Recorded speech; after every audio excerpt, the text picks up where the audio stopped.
Welcome to the Heart of Florida Business 411 studio, where we will feature what's new in development, redevelopment, and impact for the economy of the Northeast Polk region of Central Florida. My name is Jane Adams Waters, and I'll be your host. In studio today, we will be talking with Joe Minicozzi, an urban economy specialist, Garrett Kenny of the Feltram Group, and our monthly update on regional development from President Cindy Janamasso of the Haines City EDC.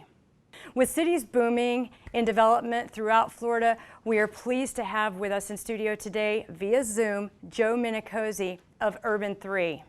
Thanks for having me. Joe Minicozzi is an urban planner imagining new ways to think about and visualize land use, urban design, and economics.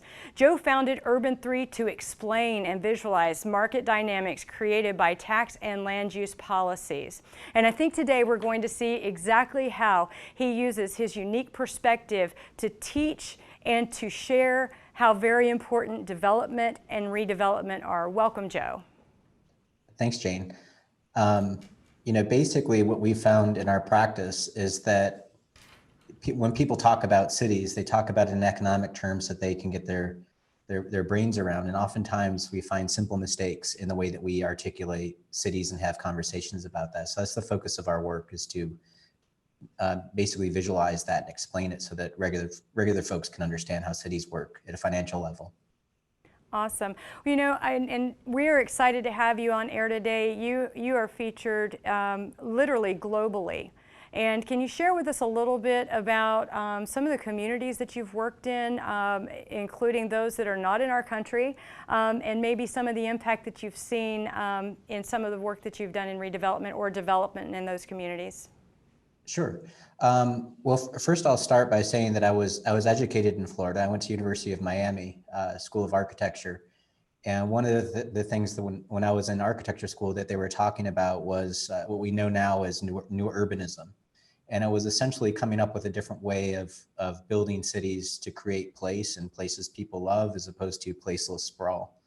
What was sort of mind-blowing to me is that it seems so obvious as a designer. Wouldn't you design something nice? Wouldn't you try to make something walkable and a place that people enjoy, as opposed to placeless sprawl? But the more that I practiced and the more that I've worked, I was actually a zoning administrator, which is a really sexy title, but in West Palm Beach, Florida, which is essentially the rules of engagement or the operating system of a city. And the more I practiced, the more I saw that we've actually known that sprawl doesn't work.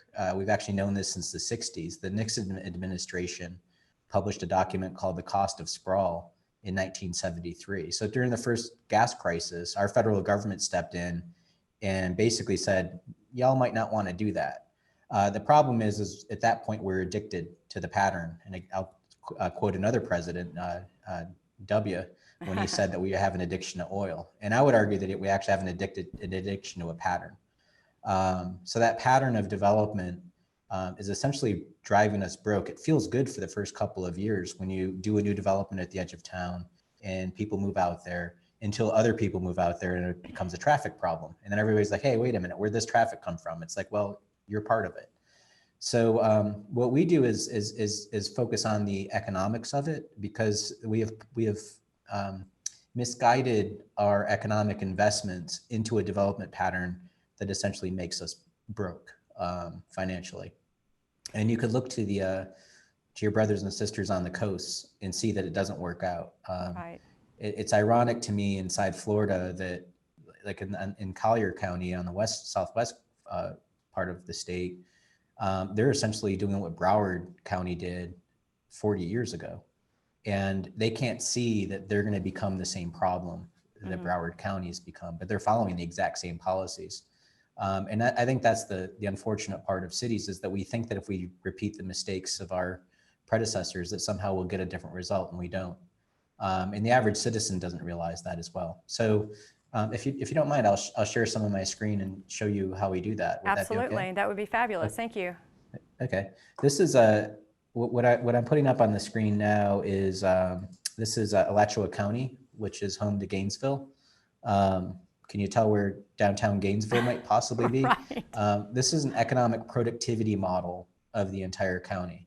So to think of it this way, what we're doing is we're asking the software to divide the value of a parcel of land into its area. So we're getting the tax productivity per square foot, per acre, per whatever. We call these value per acre models. So if you're to think about your taxes of your community, it's essentially a millage of taxes. So think of something as like 2 mils thick, like a tarp that's 2 mils thick, and you just throw it across this model. Where's the county getting all of its money? Now, just show you what just Gainesville is that. So stepping out, you can see there's a lot of growth that's happened out on the northwest side of Gainesville that's hot. I mean, it's red, but it's like a forest fire. It's like a brush fire.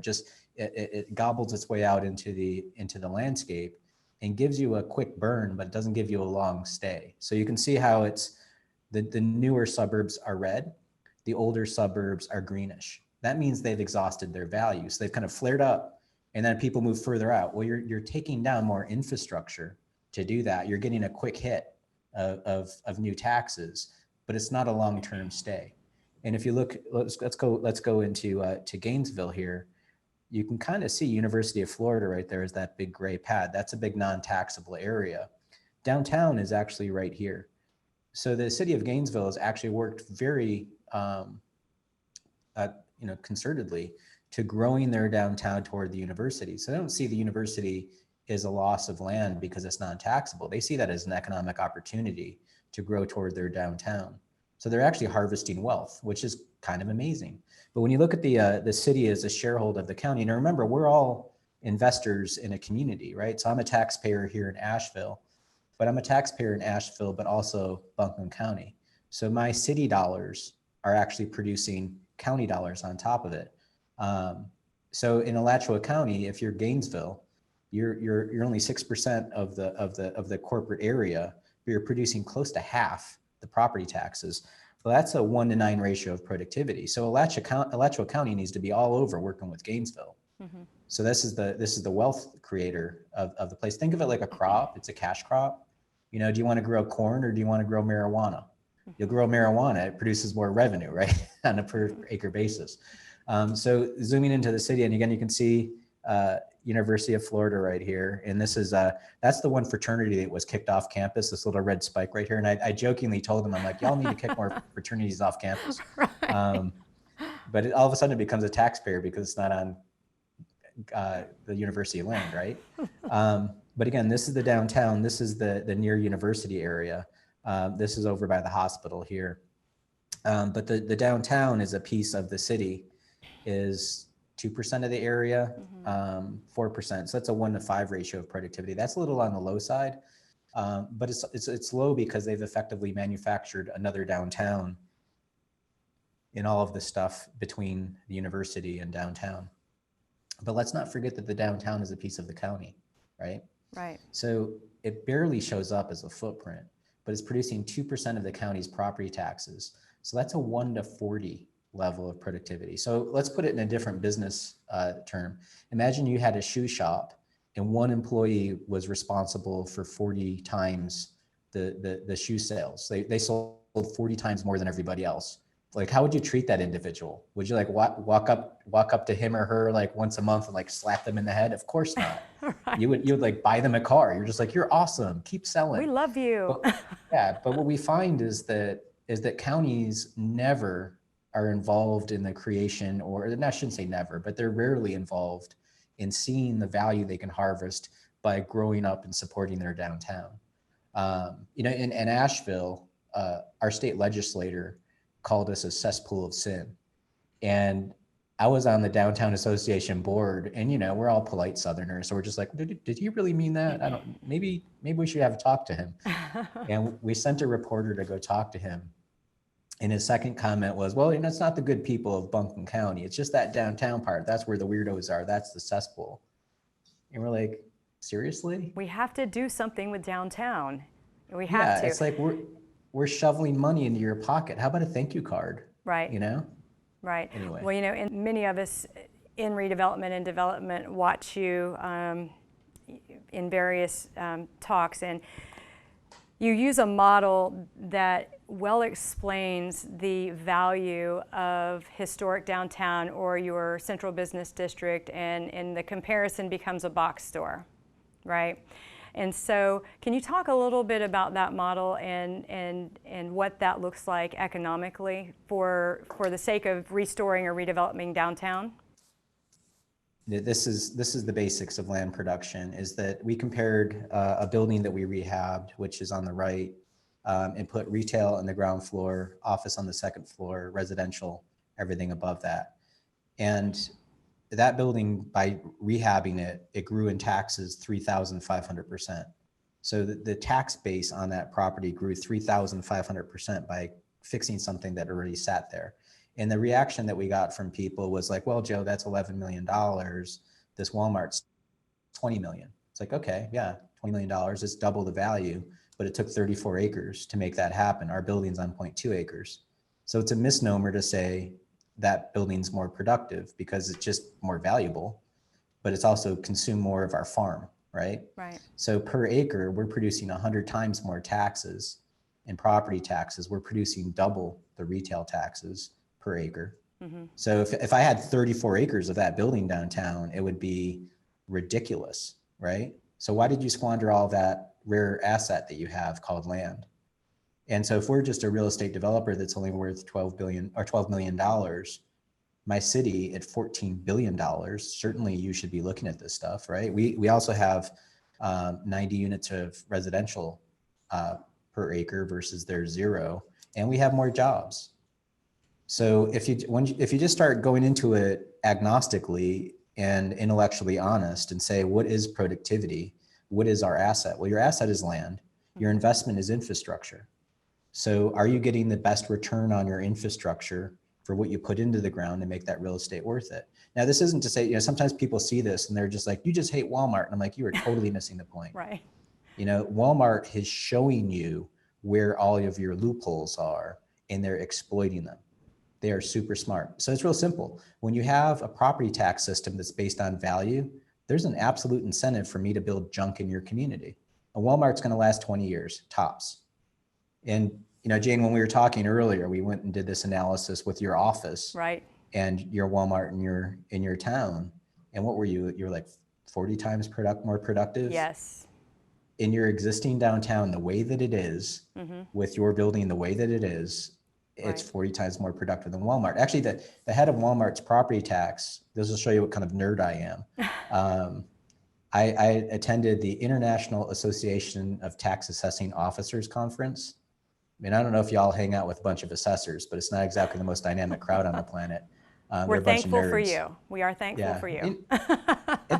But the head of Walmart got up and talked about how cheap his buildings are, which is brilliant. One meeting, 3,000 assessors, you're getting all of your property tax bills lowered by proving how junky your buildings are. I thought that was brilliant, but I was having a heart attack because I'm trained as an architect. I'm like, oh my God, this is gut-wrenching watching this happen. And assessors are agnostic. They're just like, whatever. Mm-hmm. So I asked him, I said, what's the useful life of one of your buildings? And he's like, 20 years, maybe, 25. We designed the buildings to fall apart. We want to depreciate them as fast as possible, build another building and depreciate it down again. Right, and that's certainly not what we want to see in our communities, buildings depreciating. We don't want to see those things happening. And I thought that when you gave that example in our previous conversation with regard to the building that I am in, it's an eye-opener. And I think that it's an eye-opener for many people who begin to look at development and redevelopment from an economic productivity standpoint. It's great to see giant buildings go up, but what are you doing in downtown that's going to generate greater money on your tax rolls? And that's something that I think we all need to be asking our cities and our counties to help us understand where we're at in that a little bit differently. Yeah, and it's just be more conscious. It's okay if you want to take in a Walmart, that's fine. As long as you're writing down, this is what it's going to cost us. Mm-hmm. The average Walmart consumes more in police services than it pays in total property taxes. So it's like, is that a good deal for you? If it's a good deal for you to get 10 cents a roll cheaper toilet paper, great. Just write it down and make sure you can afford it. These are business decisions. And if your community can afford it, but don't just think that this is a free market. You know, this is our tax policy has driven incentives into the system to make this happen. Because you're not charging them for the road. You're not charging them for the pipe that goes out to the property. They may pay an impact fee, but that's a one-time deal. That road has to be rebuilt and rebuilt and rebuilt and rebuilt. We own that stuff forever. So our great grandparents, when they built towns, they weren't thinking this way. They were making place, and they felt guilty if they didn't invest enough. They were chided by their neighbors if they just built a junky building downtown. You know, it was personal then. And those buildings, ironically enough, have a long-term value. This building that's on the screen, this old JCPenney's department store, was a department store before that. And now it's in its, I think, fourth life is a mixed-use building. It didn't have to be torn down. It just keeps on producing wealth for our community. So think about that as a portfolio investment. If you're essentially a CEO of a smaller micro portfolio inside two larger portfolios of your city and your county, right? And you have to manage it. Absolutely. And, you know, Joe, working all over the world, literally, what do you see, or what do you think you see becoming a new trend in development and redevelopment today? Say compared to 20 years ago. Let me give a number. Since you're our number guy, 20 years from, you know, where are we at? What's happening now that's maybe new? Unfortunately, I think that we tend to over politicize things. And I think that's destructive. We operate with numbers, and there's nothing political about math. I mean, what you see in our work is essentially fifth grade division. It's not complicated. But what we hear from people when we do the analytics is it's from conservative audiences, from liberal audiences, it doesn't matter. We always get these emotional responses that aren't grounded in data. They're emotive. It's like what I want. I actually presented this at again, another nerdy conference, the Government Finance Officers Conference. So this was all the finance officers for every city. And I was explaining how we're basically going broke financially because we don't do ROIs on our return on investment models on our cities. And when you do, it's disturbing to see the economic consequences. And these are the finance officers. Like, I don't have a degree in finance, and I was explaining it to them. And this one finance officer says to me, he goes, "Well, are you saying I can't have a big yard and my dog and live the way that I want to?" And I said, I'm not saying that. I'm just saying you need to pay for it. Right, right. And it's like, I mean, imagine this. It's like, yeah, I want to be 6 foot tall and I want a full head of hair. I think you should pay for that. That would make me happy. It's like, what kind of nonsense is that? I want to eat lobster every day. It's like, oh, of course. What are the consequences though? What are the costs? I want to eat pizza every day. Well, I can't do that because my family has a history of heart disease. I can't eat pizza every day. I'd love to, but there's consequences. And that's, I think, I'm hoping we're moving to a place where we can have an agnostic, dispassionate discussion as adults about the economic reality of cities. And I think we're moving in that direction. I think even 10 years ago, when I would show these models, people are like, that's not right. I'm like, all right. Right, whatever. right. And today you are considered one of the top 100 urbanists, and so I think maybe you're onto something here. I certainly know that you have been featured in several cities in our state, but even as close as Winter Haven, and upcoming you will be in Haines City in 2021 at an economic summit, and we're excited to have you come and talk about exactly that, the numbers and return on investment in our community through development and redevelopment. So, Joe, I thank you for being with us today. You're always entertaining. I just value your edge to getting the real truth out there on what we're looking at. And I look forward to seeing you when you come to Polk County.